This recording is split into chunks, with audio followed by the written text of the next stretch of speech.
Ladies and gents, welcome back.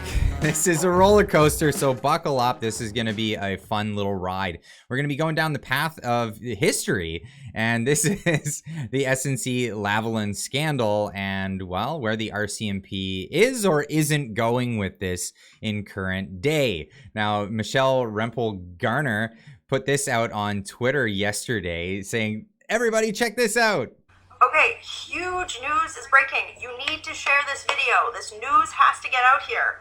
This is just breaking on the National Post right now. The headline is RCMP reportedly investigating the Liberals for SNC-Lavalin affair over obstruction of justice. So this happened over 4 years ago. Yes, okay, we're going to get into that whole story, but everybody excited over the news thinking that Justin Trudeau is being charged by the RCMP in his role in the SNC-Lavalin scandal, and we're going to get a little bit into what happened there. But first, lots of headlines going up. RCMP confirms it's investigating obstruction of justice. SNC-Lavalin prosecution by Trudeau and cabinet. Of course, well, no, later on in the day, the RCMP come back and say, in response to numerous media reports, the RCMP can confirm it's not investigating allegations of political interference in the trial of SNC-Lavalin. So what is actually happening here? Again, this is really confusing at first. First, we have reports that they are investigating. Then we have reports that from them that they are not investigating. What's actually happening? Now, Blacklock's reporter even this morning saying cabinet denies Lavalin probe. Cabinet yesterday denied RCMP is investigating the Prime Minister's office over attempts to quash a criminal prosecution of SNC-Lavalin Group Incorporated. Police, in a letter to the advocacy group Democracy Watch, said an investigation was ongoing. They were hounding me and my staff. It was the quote from them. And yes, here it is. In a review, the records revealed that the matter is currently under investigation. Where is this going? Where is this going? And it's quite a story. Now, a lot of people changing their headlines after this. CBC News changing their headline to the RCMP says it found insufficient evidence to lay criminal charges related to SNC-Lavalin affair and confirms it's since concluded its file. The National Post went from RCMP reportedly investigating Liberals in SNC affair over obstruction to RCMP denies reporting investigation of Liberals in SNC Lavalin affair. Now, here's the article from the National Post as it stands now. There have been some changes to the language in this, and going back and looking at what it said before to what it says now, yeah, I understand the changes, and they're covering their butts, right? Really is what's going on, and they don't want to get sued for anything. Of course, RCMP denies reported investigation of Liberals' SNC-Lavalin affair over obstruction of justice. The RCMP said late Monday that no investigation was launched into the political interference. The RCMP did not respond to reporters' inquiries through Monday from National Post after the group Democracy Watch said it had evidence that there was an investigation underway. However, the police force issued a late afternoon statement on social media stating that there was not an investigation. They were not investigating allegations of political interference in the federal government's handling of the political scandal, one that saw Canada's ethics commissioner rule that Prime Minister Justin Trudeau had violated federal ethics laws by improperly pressuring former Justice Minister Jody Wilson-Raybould to curtail criminal prosecution against SNC-Lavalin for corruption charges. Hey, what do you know? Corruption in the government and nothing actually happening when it comes to criminal charges. Well, this is he lost in a case against the ethics commissioner who said he improperly pressured former Justice Jody Wilson. But hey, that apparently is not against the law. We'll see where this is going. Anyway, this is from Democracy Watch, the ones that actually put this out there. RCMP confirms it's investigating obstruction of SNC-Lavalin prosecution by Trudeau and cabinet officials. And this is where it gets really weird. This is where it gets really strange. or just outright corrupt sounding, in my opinion. But this is where we're at. The RCMP discloses 96-page document under Access to Information Act with 86 pages redacted because matter is currently under investigation. Now, this might be the story itself here. Are they just trying to hide information, and they're using that they're actually currently in investigation to hide this? Well, you be the judge for yourself here. The RCMP posted a short tweet about the contents of this news release and media stories on its Twitter account about 6 p.m. Eastern Time on January 19th, 2023, and issued a longer statement to the media, of which I haven't seen a lot of reporting on this, just that it's been dismissed and forget about it. The RCMP, in its full statement to the media, which none of the media have included in their stories, is as follows. The RCMP is not investigating allegations of political interference in the exercise of prosecutorial discretion to secure a remediation agreement for SNC-Lavalin. The statement in a May 2023 access to information release was sent using information available at the time. RCMP Sensitive and International Investigations Unit concluded that the assessment pertaining to these allegations, as part of the review, the RCMP spoke with and collected information from a variety of sources and examined the matter in the most thorough, objective, and professional manner. And after comprehensive and impartial assessment of all available information, the RCMP determined that there was insufficient evidence to substantiate a criminal offense in the file, and the file was concluded. The conclusion of the file communicated to the original complainant in a letter in January 2023, and was also to be released via several access to information requests received. Regards, the Media Relations Communications of the RCMP Division of Ontario. Now, the Democracy Watch responded to the RCMP statement as follows, and this is where it gets really interesting. The RCMP statement is weirdly vague.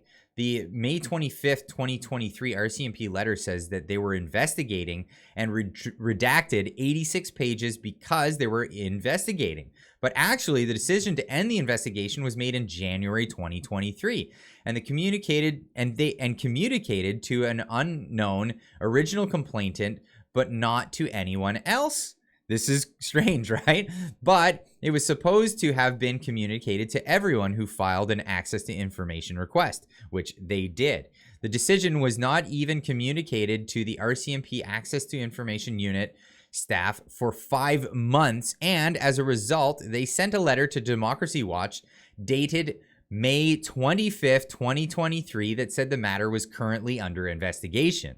This raises even more questions than the letter sent to Democracy Watch on May 25th.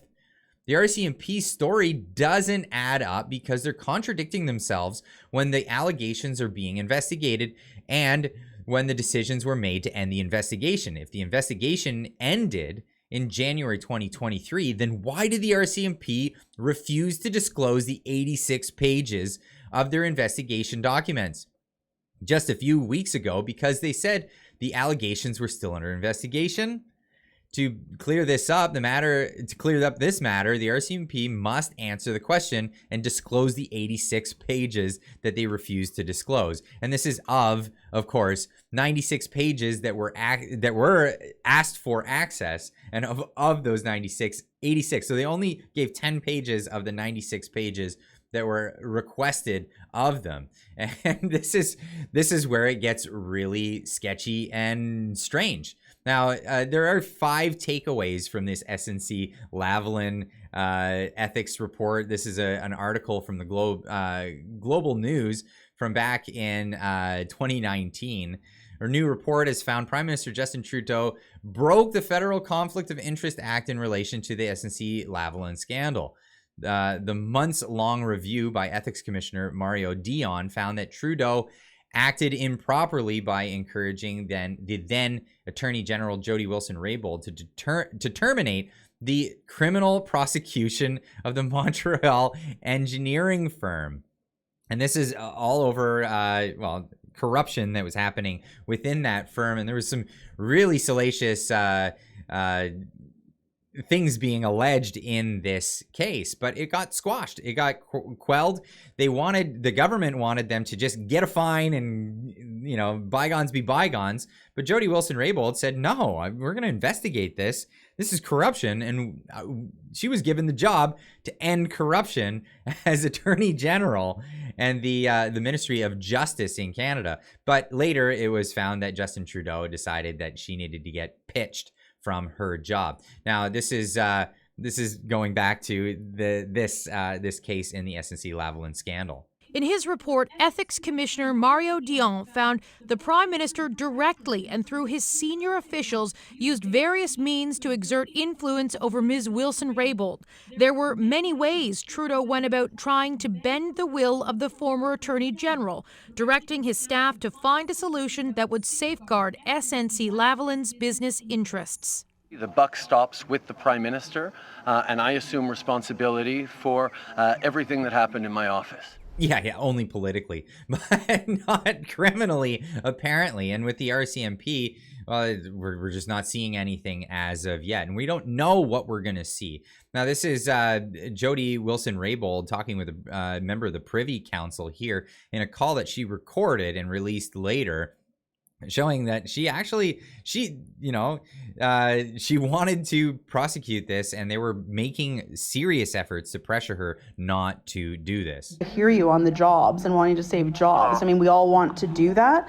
This goes far beyond saving jobs. This is about the integrity of the Prime Minister and interference. There's no way that anybody would interpret this other than interference if I was to step in. It doesn't matter how I would look in doing that. I mean, I'd be a mockery, and that's not the problem. The bigger problem is what it would look like down the road for the government. It's not about jobs, and I know the jobs are important, so I don't want anybody to misinterpret that I don't care about those jobs. This is about the integrity of the government and recognizing that there is the ability to issue a directive under the Act. It is still, irrespective of the ability that I have to do that, one, it's never been done before, but two, this is going to look like nothing but political interference by the Prime Minister, by you, by everybody else that's been involved in this, politically pressuring me to do this. Unbelievable. Also, it's a good thing that we have these recordings, but I mean, what is being done about it is the question. I'm still mad at myself for being convinced at one point in time that the Prime Minister was an honest and good person, says Jody Wilson-Raybould in her book, The Indian in the Cabinet, when in truth, he would so casually lie to the public and then think he can get away with it. Well, so far he has gotten away with it. And he's gotten away with so much other stuff. And this is why this is all coming into question. Why are these documents being redacted? And this is, I think, in my opinion, the whole story. Telling people that it's still under investigation, that made headlines, but now it's because it's still information is being redacted under the false premise that there's an investigation still ongoing. The entire SNC scandal, Mario Dion, former ethics commissioner, was confronted by these two, while the ethics commissioner needed more evidence that was being blocked by the same people that was that he was investigating, and them citing cabinet confidence, which means it's our secret. So yeah, this is the Privy Council saying cabinet confidence. And if anybody watched the inquiry into the use of the Emergencies Act, you saw it many times claiming cabinet confidence when it was people who weren't members of the cabinet even. And so got to question that now. Michael Duhem was named interim RCMP commissioner, and this is where we're at now. This is an article from back in March 17th of 2023, where they made this announcement that he'll be the interim. Now, RCMP is after Brenda Lucky's time. We're looking at some very deep questions of are they even capable of doing their job? And this is one message that I noted from this article. While Lucky while Lucky's time in the post saw her navigate some profound challenges, some former RCMP employees say that a lot of those challenges will still be around when the 25th commissioner eventually takes office. They are doomed, said Eli Sopow, a former civilian member who served for 20 years in research and analysis teams. It doesn't matter who you put in because the structure is all broken. It's like one of those Escher drawings where you see stairways going all over the place. That's the RCMP. And this is not from some nobody. This is from a PhD, Eli Sopow. I'll leave a link in the description where you can check out his other things that he's written about. And this is where we're at with the RCMP. And well, what else are they going to do? Well, it looks like a whole lot of nothing. RCMP considered charging Justin Trudeau over the Aga Khan visit as well, where he received gifts that he didn't even give himself the written permission to take gifts, which could be conceived as briberies. But hey, they're not even going to investigate that. But that's where we are here in Canada, where it just reeks. This whole situation reeks of corruption at all levels, But I'll leave this one up to you. Leave a comment in the comment section down below. Before this video gets too long, I'm going to end this here, but leave a comment in the comment section down below. Do you think anything's going to come of this? What do you think the real story is here? Do you think there's an investigation? Do you think there's not an investigation? Or do you think, as has been alluded to by the Democracy Watch, that's alluding to the idea that they're using that as a pretense to redact information and not let the public know about what's actually going on. Anyway, leave a comment in the comment section down below. Let me know what you think, and we'll see you in the next one. Keep on trucking.